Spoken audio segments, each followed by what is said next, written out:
Welcome to this edition of Quaker State Shop Talk. I'm here with Regan Smith, driver of the Quaker State Chevrolet number 7 for Tommy Baldwin Racing. And Regan, I think a question a lot of fans always want to hear from a Sprint Cup Series driver: how old were you and how did you get your start in racing? Well, I was pretty young, so I was 4 and a half the first time that I got on the racetrack, and it was only test and practice, and I wasn't allowed to go out and actually race. They wanted me to wait until I was all 5 years old before I got to start racing, and it was basically quarter midgets is essentially what it was. It was a microd. It's a different series in upstate New York, but it looks just like a quarter midget for those who don't know what a microd is. And from that point on, I just continued on with it. Figured out at a pretty young age that I wasn't going to have the height to shoot a basketball, or that I couldn't even hit a baseball off a tee. So I knew that wasn't going to be in the cards for me. So it was pretty much racing from the start, and just progress through different series, different levels, and work my way on up through. Did you ever? When did you feel like it became a reality that I might actually drive a NASCAR? I might actually drive a Sprint Cup Series car?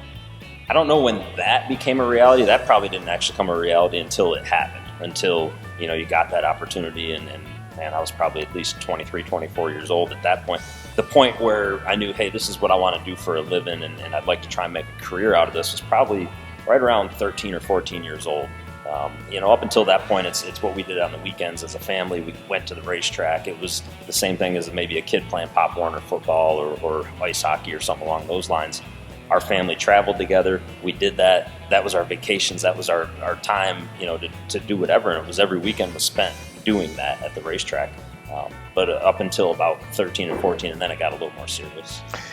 You're one of the drivers that can say that you've won races in the Xfinity Series, but you're also a driver that can say, I won the Darlington Southern 500. What does that even sound like, Regan Smith, Southern 500 winner? It almost still doesn't seem real, and I say that having the trophy's got my face on it. It's one with all those other faces. It's one of the most unique trophies in our sport, because it's got every face that's ever won the race. You're talking, legends, Cal Yarborough, Bobby Allen, all these guys that are just, you put them up on a pedestal, and they're all around this trophy, and then here you get to me, and it's my face is on there too. So, you almost got to pinch yourself every time you think of it, and when you start this stuff, you don't know, and I think sometimes we take it for granted. There's guys that can go out and win 80, 90 races, but you don't know if you're going to get that first win, if you're going to be in the situation. And there's thousands of drivers that are plenty talented enough to go out and win races in the Cup Series in the right situation.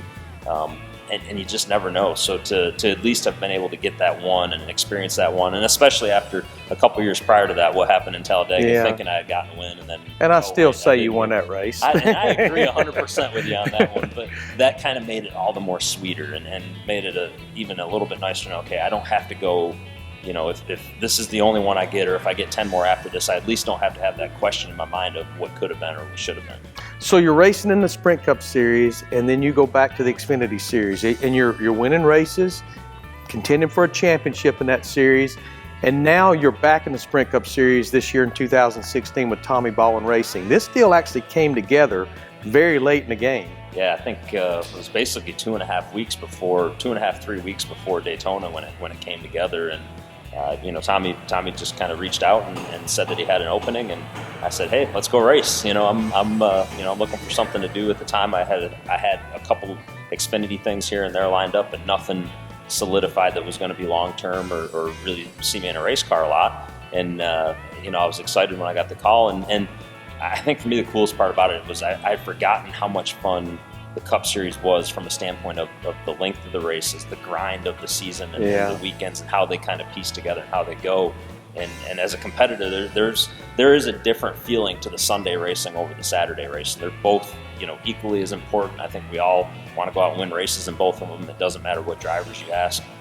But the Sunday races just have a different feel to the flow of them and how the whole weekend goes. Yeah. Well, that's an edition of Get to Know Regan Smith and Quaker State Shop Talk.